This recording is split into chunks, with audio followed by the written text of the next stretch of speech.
Hello dear students, welcome to Devika's Commerce and Management Academy. Risk and return calculations, how we can do when it is systematic. We have seen in the last class correlation. Now today we'll see regression. For regression, what do we need? We need two variables. One is dependent variable, independent variable. We have studied already in business statistics. With two variables, how we can calculate the risk through regression, that we are going to see. You need to remember few points. It's a very easy topic. What are the points? Means first one is regression method assumes a linear relationship. It's a linear relationship between dependent variable and independent variable. The relationship between the dependent and independent variable, this is going to measure. Now it enables to calculate the values of two constants. Two constants we are going to calculate, that is alpha and beta. Alpha and beta, both the variables we are going to calculate. Now what is alpha, what is beta? Alpha is value of dependent variable, value of dependent variable, whereas beta is the change in the dependent variable. This is value of dependent variable and the change. This is value alpha and beta is the change in the dependent variable. Both are dependent, but value we are talking about alpha. Beta is change in the dependent variable. Now how do we calculate this? Through a small problem I'll make you to understand. Formulas are same what we have used in the statistics, same formulas we are going to use. Now the problem is given to you like this. Regression equation is, y is equal to alpha plus beta x. In statistics we learned regression equation y equal to a plus bx, right? Rather than a and b, we are substituting alpha plus beta x. The problem is given like this: 5 years data, and one is x is market return. This is the percentage, and j return of j particular variable, that is we are saying it as y. We are assuming it as x, this as y. Okay, it's written in the bracket. What they have said: market return and j return. Okay, two variables are given. Two variables. Now what they are asking: determine beta coefficient for j, beta coefficient for j. J means for this. Beta coefficient we have to calculate. Another one is what percentage of total risk for j is systematic. Means here you are going to calculate the correlation. Correlation coefficient, both we are going to calculate. Now here beta you are going to calculate, here correlation. For regression, did you remember the table should be prepared like this? Problem everything is I have calculated to save the time. Okay. This data we have to calculate in table. We need some other data apart from these three. These three I have written: year, market return and j return. That is x and y as it is I have drawn 1, 2, 3. Apart from this, what we are calculating: xy, x square, y square. Xy means x into y, minus 6 into minus 7, minus 8, 48. Like this you got xy. Then x square, this x square, 6 6 are 36, 12 12 are 144. Like this x square we got. In the same way y square also. Y square, 8 8 are 64, 15 15 are 225. Like you got it. So total of everything is needed. Sigma x total 42%, sigma y total 59%, xy this multiplied, this total xy, sigma xy is 876, x square, this when we have done square, this total means sigma x square is 626, y square, this total sigma y square is 1249. This table is ready. Now simply you have to calculate. Calculations, let us see. First we will focus on the determine on the beta coefficient for j.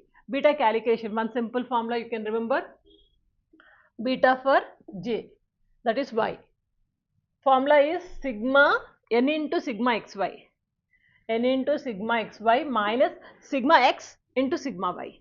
Say it: n into sigma xy together minus sigma x into sigma y divided by n into sigma x square minus sigma x whole square. N into sigma x square minus x. Minus x means this one whole square. Formula we have written. Anyhow, you have to remember this formula. Apply this everything. N into sigma xy. N means 5. Number of observations are 5. Always N is 5 only. Sigma xy. Sigma xy is 876. Into sigma x into sigma y. Sigma x is 42. Sigma y is 59. 49 into 59. Divided by n into sigma x square. N is 5. Sigma x square. X square is here 42 per, yeah, here. X square is 626. 626. Minus sigma x. Sigma x is this one 42. Be careful. 42 square. Simplified everything. 5 into 876 comes to 4380 and 42 into 59 comes to 2478 divided by 5 into 626. This is 3130. 42 square comes to 1760, 1764. And if you simplify this, minus this to 1902, and this if you minus it 1366, and if you multiply this, we are getting 1.36. 1.39, sorry, 1.39 percentage. Beta value is 1.39 percentage. How do you measure it? Remember this. If beta is 1, the answer, if this answer is 1, risk is average.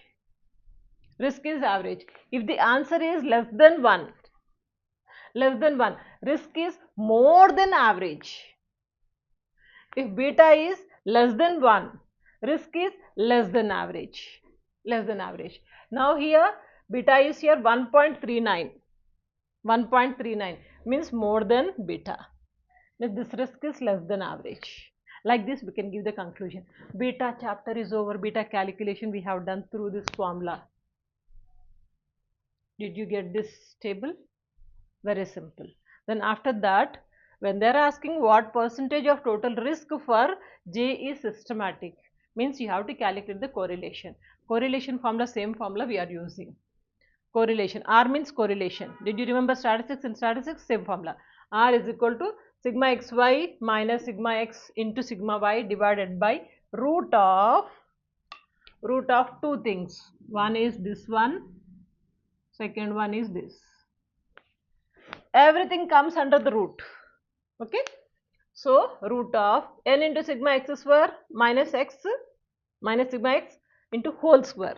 In the same fashion, in x place we are substituting y. Okay.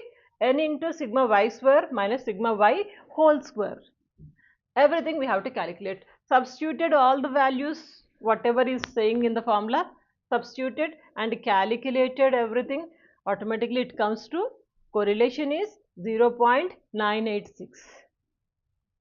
Coefficient of correlation. Coefficient of correlation means nothing but R square. R means correlation. Correlation is this much value. R square. R square is here 0.972.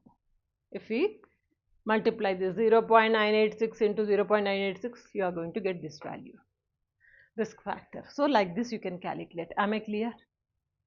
To give one problem, I'll see where I can accommodate this problem, or otherwise I'll give you in the description box or in the comment box one homework problem so that you can work out and you'll get the confidence. Am I clear? Please work out more problems and it will be easy for you. And in the coming classes, we'll see more chapters. Don't forget to share this video. Stay connected. Good luck. Take the screenshot.